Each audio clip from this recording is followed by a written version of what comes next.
everybody. Welcome back to the Energy MD podcast, where we help you resolve your long COVID and chronic fatigue syndrome naturally so that you can get back to living your best life. So, really excited today because we're going to be talking with Dr. Anju Mathur all about long COVID, and maybe we'll throw in a little bit of menopause in there, but her experience over the last 5 years in treating lots of people with long COVID. So, let's learn a little bit about her.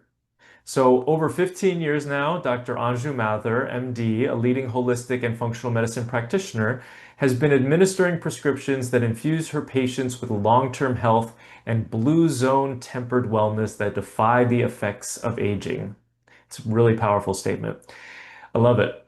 Through customized diagnoses, Dr. Mather and her staff at Angel Longevity Medical Center in Studio City, California, hone a creative combination of resources that boost the immune system and promote prolonged renewal at a cellular level. Dr. Mather's prescribed health plans typically include combinations of natural medicines, bioidentical hormone replacement therapy, IV treatments, fitness, and nutrition coaching. As a menopause specialist, she has also successfully guided hundreds of women through midlife changes with her attentive treatment methods. Dr. Mather, thanks so much for coming on today. Well, thank you for inviting me to join you. Happy to have you. Happy to be here and chat with you today. So let's talk a little bit about long COVID. So can you kind of take me through, how has your treatment protocols kind of changed over time since you started seeing long COVID patients, what, 5 years ago? Long COVID, not 5 years ago, because people just started with COVID. When they started having COVID, we had a very acute cases, with very high fevers and all sorts of GI symptoms and other things, arthralgia, joint pains, aches, and whatnot.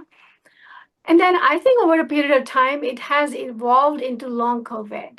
Those same patients that had one or two episodes of having COVID by itself. And also the other thing I noticed recently is that the COVID strain has changed with mutation. So I think the virus has mutated quite a bit and it has become endemic. So people do get COVID, but they test negative. So I'm a big thing. I have a big thing on testing and then accurately focusing what comes out as positive to actually address those areas. So for long COVID, I do test for spike protein antibodies, and they are through the roof for patients who are suffering. So to answer your question, last 5 years, I think I've seen that the long COVID has evolved over the last 5 years. Like patients are sicker and sicker, and they remain sick. They can't get out of it for a while before they show up in my office. So what do you do if the testing comes back negative and the clinical picture really looks like somebody has long COVID? For sure. I mean, that there is no test that's approved for long COVID diagnosis, as we know. There is no test, but I'm just curious person, so I'm always checking to find the answers and hey, what's going on? And one for one, so far, I have found that every person that I suspected had long COVID had humongous levels of spike protein antibodies. And so my idea is that the long COVID occurs because there is an autoimmune reaction to it. It's nothing else but an autoimmune disorder where the immune cells get infected with COVID virus, and then their reaction to anything that's happening externally is abnormal. So if the pathogen comes in, they're not going to attack the pathogen. They're going to attack the body tissues itself. And it's just kind of, if you have, a guard at the gate, instead of guarding the gate, it's going to let in the thieves. And that's exactly what the immune cells do. So no matter what you're doing, you can't get over it because you have an enemy within, so to speak. And So so here, this is go ahead. this is how I explain to the patient. They understand and they're like, yeah, what do we do? And so we start looking at, okay, what can we do? Obviously, in my mind, to simply put the causation of autoimmune, why does a person develop an autoimmune? Not everybody is developing a long COVID. There is a reasons for it. So in my mind, the way from my own experience of treating so many patients, I realized that the autoimmune is occurring for multiple reasons. Like you mentioned, always talk about heavy metal toxicity or even other infections, because you mentioned chronic fatigue syndrome. And so that comes from chronic viruses. People have Epstein-Barr virus. They already have immune cells that are infected with EBV. So their action in terms of protecting the bodies goes off the rails. And that's why there is an autoimmune reaction. So the same exact thing happens with COVID-19. And so we tried to figure out, okay, what do we do to handle that autoimmune reaction? So then, just to kind of summarize, it sounds like that you're saying that when the spike protein comes in, the immune system is becoming dysfunctional, or it's already dysfunctional, and it can't get rid of the spike protein, and so then it takes up shop and it causes inflammation. Is that accurate? Yeah, I think the other concept that I have is that I mean, when you have long COVID, it doesn't necessarily mean you have now COVID-19. You don't. So what is happening? It's not like you have a lot of COVID-19 virus in your body. You don't have it. So why is it that you're having this problem? In my mind, I was thinking about the other day, I was thinking, okay, it's like any other autoimmune. So you have one antigen that's in the body, and the body creates the antibodies. Now there is a chance that the immune cell is going to be a kind of the reaction of the immune cell is thinking like, oh, look, there is COVID-19 where there's none, but it's going to create that spike protein antibody over and over and over, even if there is no antigen. And that's what is happening in the autoimmune. Gotcha. So the immune system is hyperreactive. It's creating these antibodies. These antibodies are getting confused and they're attacking different tissues in the body. Exactly. Like just like the other day, I'm still treating the patient. She has this chronic bronchitis. It's so severe that she can't even breathe. Mm. She's got pneumonia multiple times. It's like last 2 or 3 or 4 years. She's done so many inhalers, so many steroids, so many this, so many that. Still she can't breathe. And I'm like, this is long COVID. So I tested her. Of course, her spike antibodies are in thousands. And I'm like, okay, so we just have to fix that immune system. If you can fix the immune system, you can bring the body into balance so it doesn't go off the rails and create all these antibodies randomly. Nice. So then how do you do that? How do you fix the immune system? There is many things. There's not one magic pill, as we both know. I wish there was a magic pill. We don't have a magic pill, but it's addressing the body holistically, like you're doing, handling the toxicities, whether it's plastics or it is heavy metals or pesticides, chemicals, environmental, even stress in your life can make the immune cells act really weird.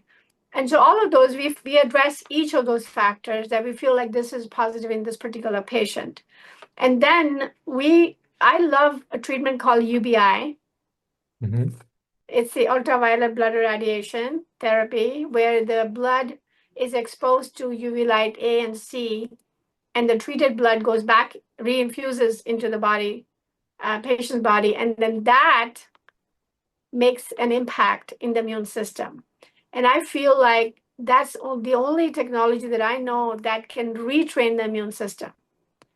And the retraining occurs, again, is my concept is the viruses, so the UBI, as we all know, the light kills any pathogens, right? The sunlight does kill the pathogens. We leave things outside to dry, and so that's the concept. The sunlight does do that.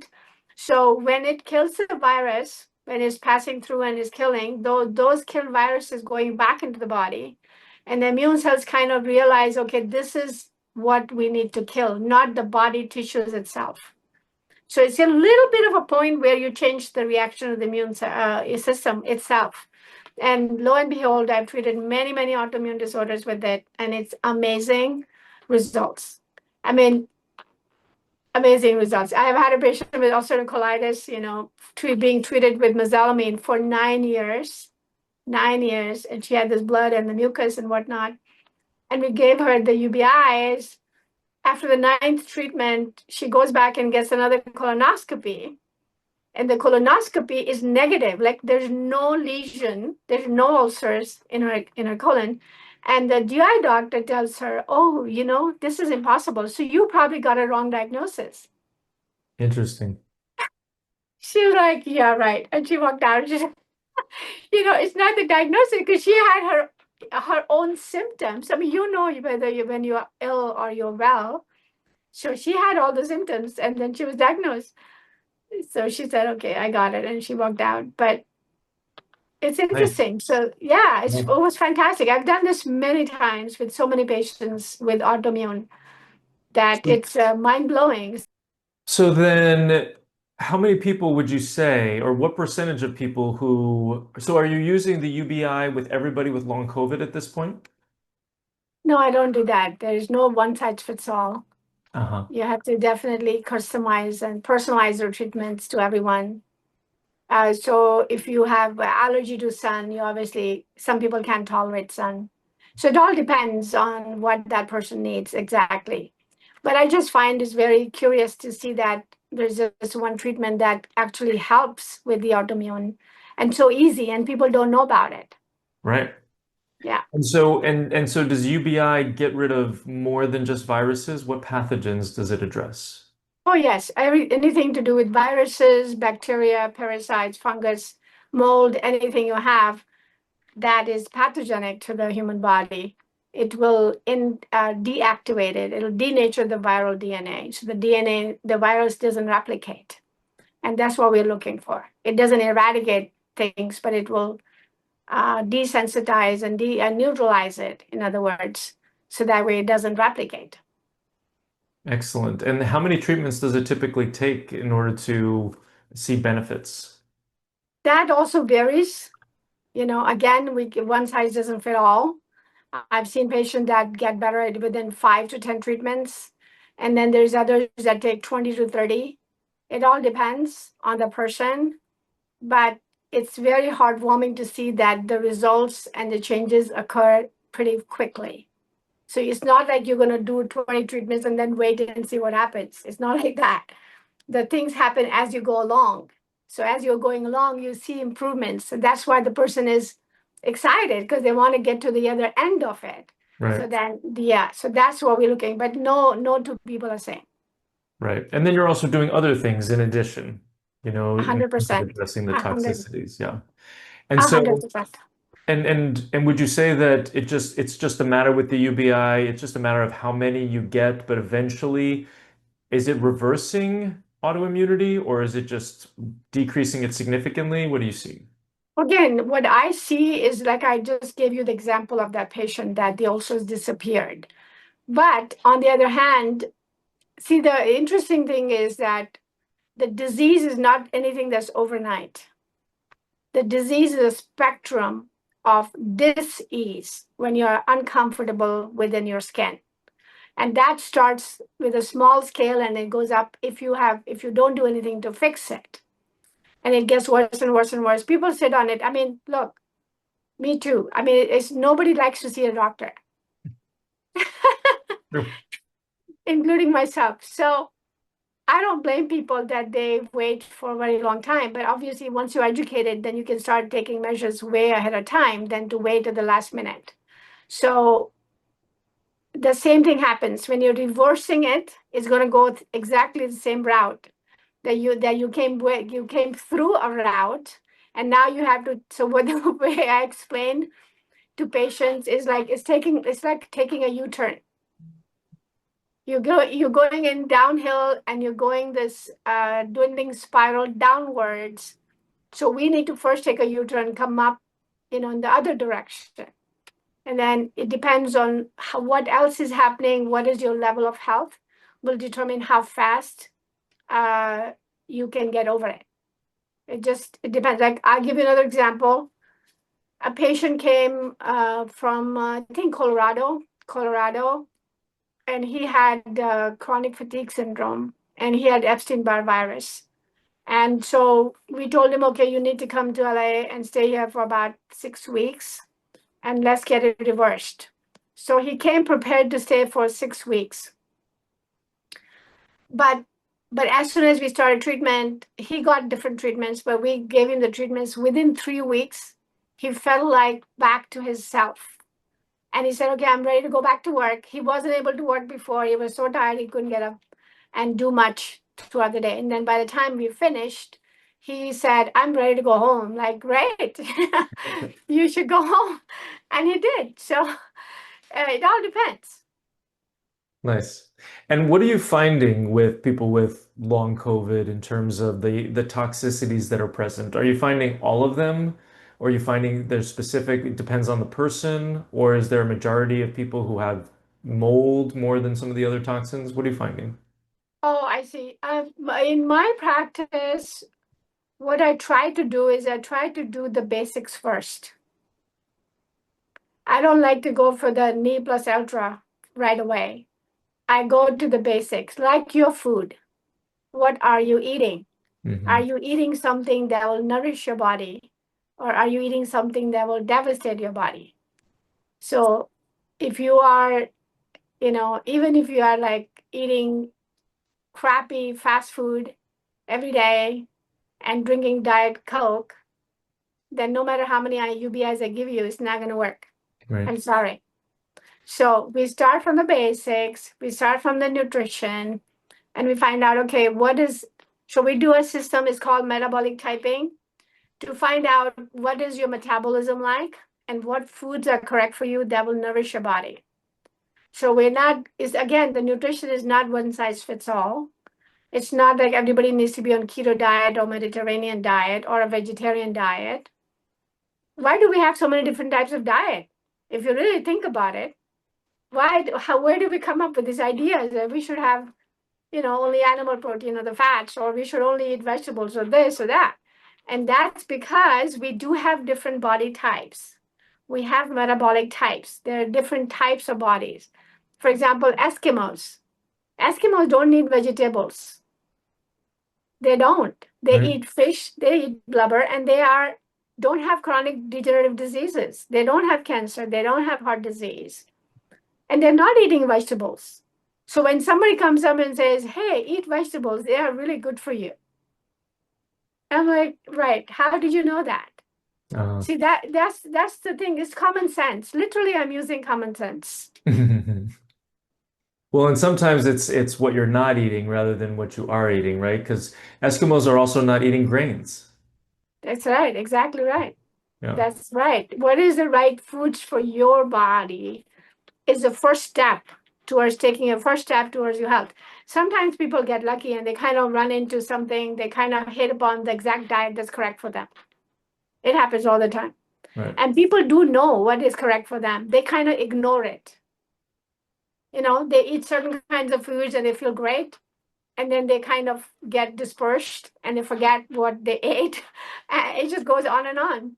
So when I do my testing, again, we do testing for nutrition. And when we do testing, we tell them this is your diet, this is what you need to eat. One for one, they are happy with it. They say, yeah, when I think about it, when I was eating like that, I was feeling a lot better. Mm, So then they get like a stability. They kind of get the idea that this is right, that they know it is right. People get confused because there's so much information on nutrition. Right, left, and center. There's so much information that may or may not apply to you. right. But people can't tell the difference between what applies and what doesn't. And so the metabolic typing, is that a blood test or a urine test or is it a No, questionnaire?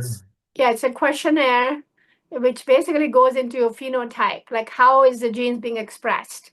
And Mhm. then over lots of questions, over 200 questions, we find out that your body is like autonomic nervous system and the oxidative system in the body. How is that functioning?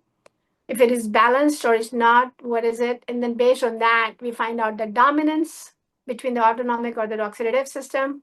And then based on that, we tell you, okay, this is the right diet for you right now. Eat that for next 6 months. And then as we keep doing the metabolic typing, the body goes back into the genetic type. Because, I mean, look at it. People are born with certain genes that are different from one person to the next. So you want to find out what it is that you have genetically been, endowed with, and that's what you will be eating. And if you eat like that for the rest of your life, you at least are not making a mistake on one area, which is nutrition. Interesting. So, what are the typical metabolic typing recommendations? Are they keto, paleo, carnivore, vegan? Yeah, it could be anywhere between, it's a whole spectrum. So you Oh, could be vegetarianism to all the way to just the carnivore or the keto. So yeah, it could be any one of those. And then on that, even within that area, let's say you're a balanced type, that you can eat practically the animal protein or the vegetables and fats, like carbohydrates, fats, and proteins, more in like a balanced type. But within the balanced type itself, you will have to kind of fine tune the macronutrients. Like you have to really fine tune the macronutrients to your body. And that the way you do that is you have to know when you eat food. I mean, look, again, common sense. When we are eating food, it's like a fuel for the body. So when you have the fuel correctly put in the body, you will have the energy and vitality return.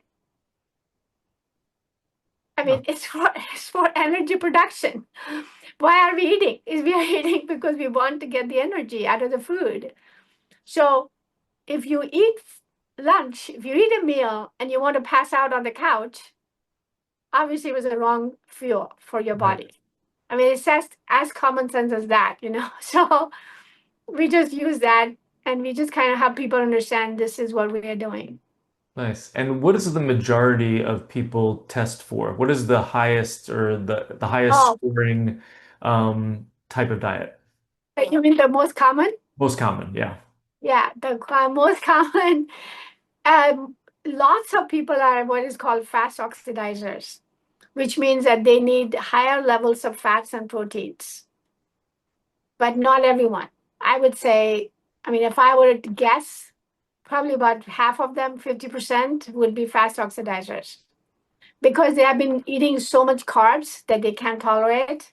They need to eat more fast oxidizer type of diet and then see how it goes because it could be that they're genetically built for that diet or they're temporarily they need that diet to kind of balance out the biochemistry in the body. And once the biochemistry is balanced, they may not remain to be a fast oxidizer. Like for example, for me, when I started doing metabolic typing, I was a fast oxidizer. So I ate almost 90% of my meal was protein and fats.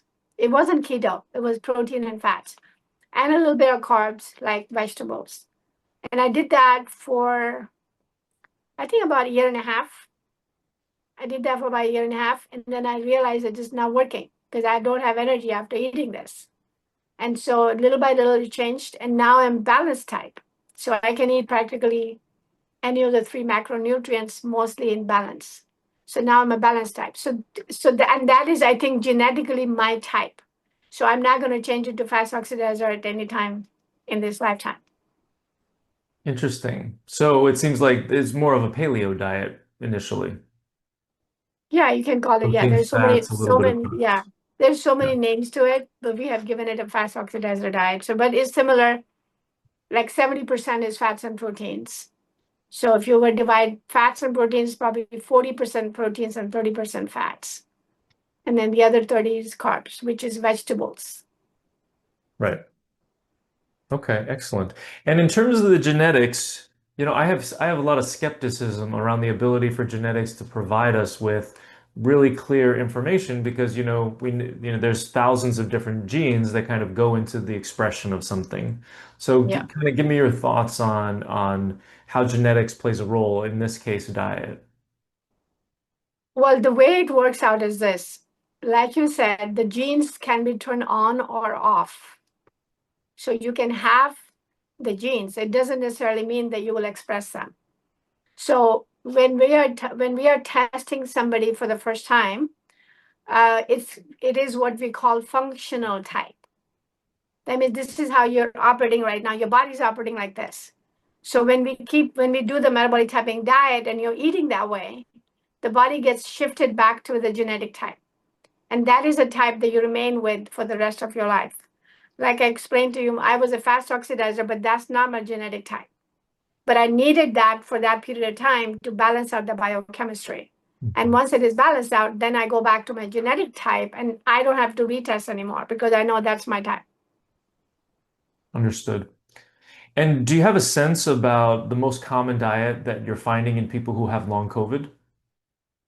I don't think I am categorizing the diet by long COVID at all. I don't think I'm connecting those two dots. We test patients when they come in for all these different things, and whatever comes up, maybe I should just go back and look into all my charts and find out, get some more information. That's an idea. We just we have a nutritionist that does the nutritional advising and coaching and all that. So, but yeah, I mean, I don't think it's anything to do with the COVID. It's more like what are the basic reasons of why you even develop autoimmune? Actually, to answer your question, I do find that the patients who have long COVID also have another autoimmune disorder previously. Hmm. It's very common. So, like Hashimoto's, patients have Hashimoto's. And so, or if you have a CF, if you have a chronic fatigue syndrome, you are more prone to get long COVID. Absolutely. Absolutely. Yeah, Yeah. I definitely see that as well. Okay, great. So then in terms of the toxins, and I think you kind of talked about this a little bit, or actually let's go to the spike protein. So do you have any favorite treatments? If you were to go directly at the spike protein, obviously you have to address all the toxins as well. But if you were to just go after the spike protein, do you have any favorite treatments at this point? I don't think I work like that at all. I don't have any favorite treatments for patients because I really, literally, every patient that walks in, I tell them, you are unique. So I'm not going to compare you with the last patient that I just treated because you have your own ecosystem. Literally, bodies are ecological systems. And if we don't address them as an ecological system, we fall short of getting the outcome that we want and expect. So no, I have no preconceived ideas about anybody, though you should do this. No, no. It all depends on what shows up in the labs and what is the imbalances. Like we also do hair testing.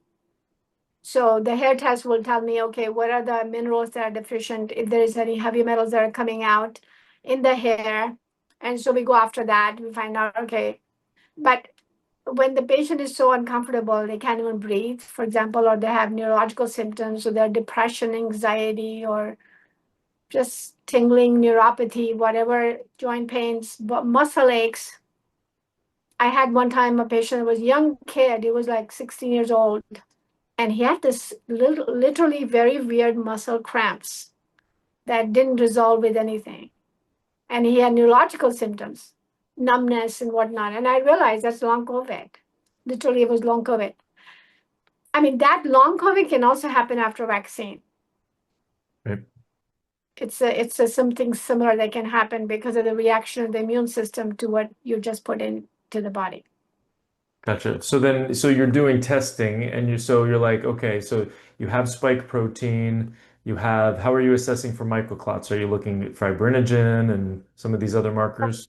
Yeah, fibrinogen. You can also do. I mean, the D dimer tells me the coagul. You know how much is the blood is Mhm. coagulable, and and what is the viscosity? The blood viscosity will also tell me about it. So there's different ways that you can check. The D dimer is my favorite test, so I do that. Gotcha. And it's So if somebody has long COVID and they don't have D dimer, you're not going to necessarily treat them with fibrinolytics. no. Okay. I always test first. And the reason I test is not only to detect what I need to give them, but also when I give them something, it better work. So if it is working, I have to have some kind of an evidence that it actually worked. So if I do a D dimer and let's say it's 2.5, whatever, it's 5 times higher than what it should be, and then I start treating it, let's say with nattokinase or whatever, then I need to do a serial testing to make sure the D dimer now is normal. Otherwise, how do I know anything I've given is working? So I always monitor my own treatments to see if whatever I'm giving is effective to the patient. But what if the patient gets better, but the D dimer doesn't change? I haven't seen that happening. Uh-huh. I haven't seen that happening. I always correlate the clinical presentation with the labs. Thank God the labs always match what the person says. Oh, interesting. Yeah, it's very interesting. I've been doing this for now 15 years. And not the long COVID. The long COVID is a newbie on the scene, but the autoimmune diseases for a long time. And thank God, very rare instance when the patient is complaining of something and the labs are normal. It hasn't happened in a long time, but let's say it does, then I have to dig deeper. Obviously, there's something wrong for the patient to complain. So I always try to find out one biomarker that I could use to monitor the progress of the patient. Hmm. Because otherwise there's no, I mean, yes, the patient says, I feel awesome. They usually tell me they feel great, no problem. But to satisfy myself, I need to see a test that shows something. That's just me because I'm an MD. Yeah, well, and it's nice to have that sort of objective data that you can potentially hang your hat on.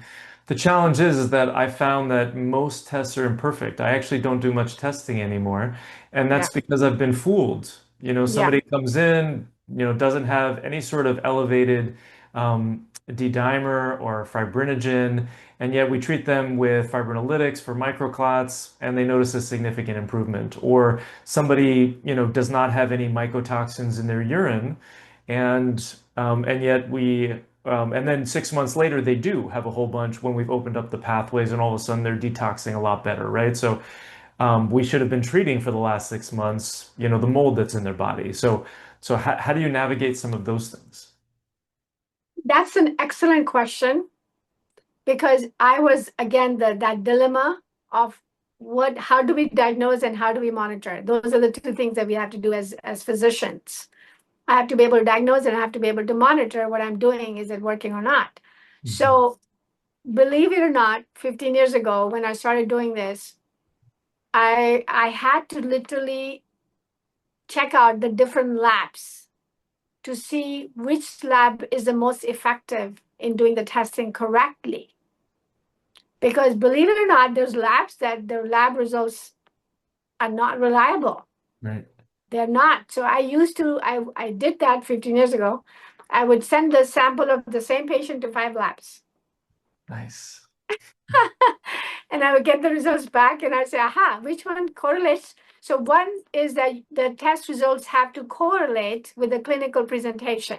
Hmm. If it is not correlating, I don't treat that patient with that lab until I find something that, and it's not very difficult. I haven't been in a situation where I had to like really dig deeper and do all this stuff. But most commonly, 95% of the time, there is a definite correlation with the labs and the clinical presentation. For me, I haven't had a problem, but because I also identified the labs that I can depend on. Like I have labs that I've been using for the last 15 years. And patients come in and they will bring me the labs from other labs, the lab reports from different labs.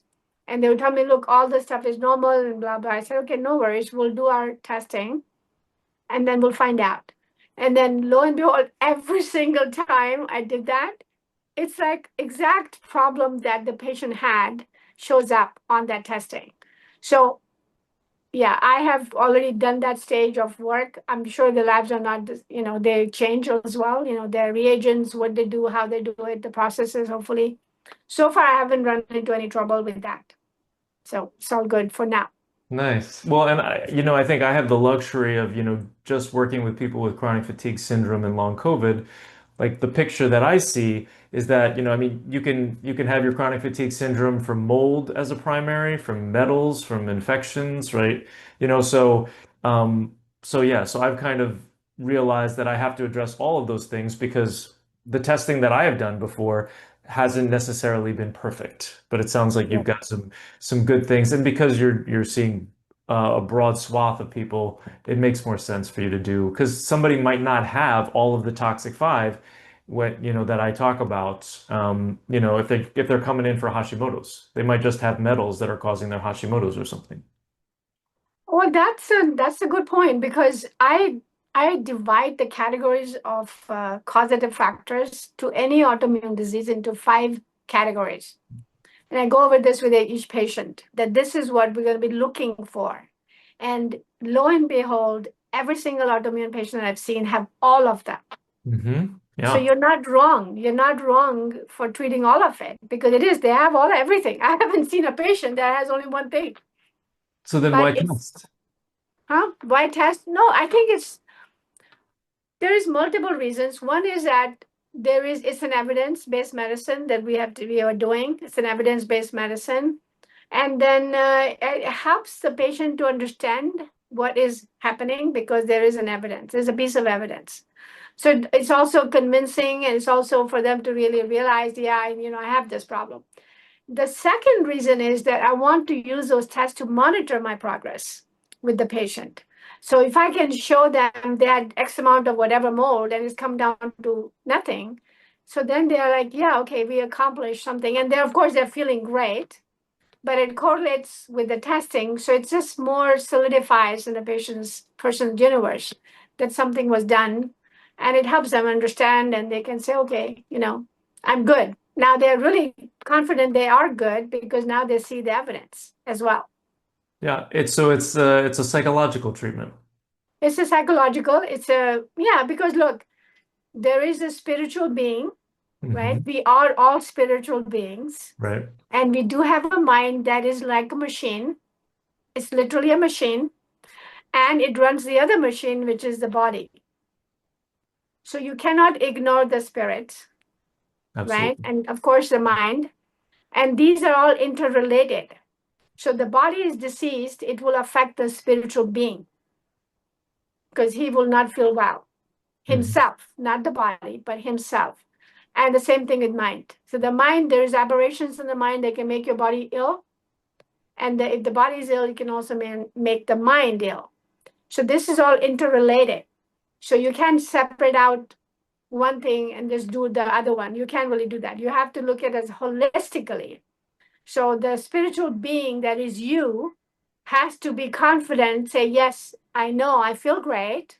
And it's not all in my mind, right? It's not Right. some kind of fake idea. It is how I feel. And then there is a solid evidence. I mean, this is how I'm doing, but of course It's anybody great. can do it. Yeah.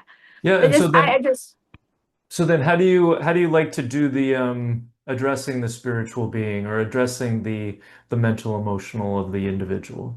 I tell them literally that I'm a physician, so I treat the body. But there are two other factors. And so we do have life coaches that help us Mm-hmm. to handle the stress aspect of their lives. There is stress. Stress is Big, important. It's very, big. very important in autoimmune disease.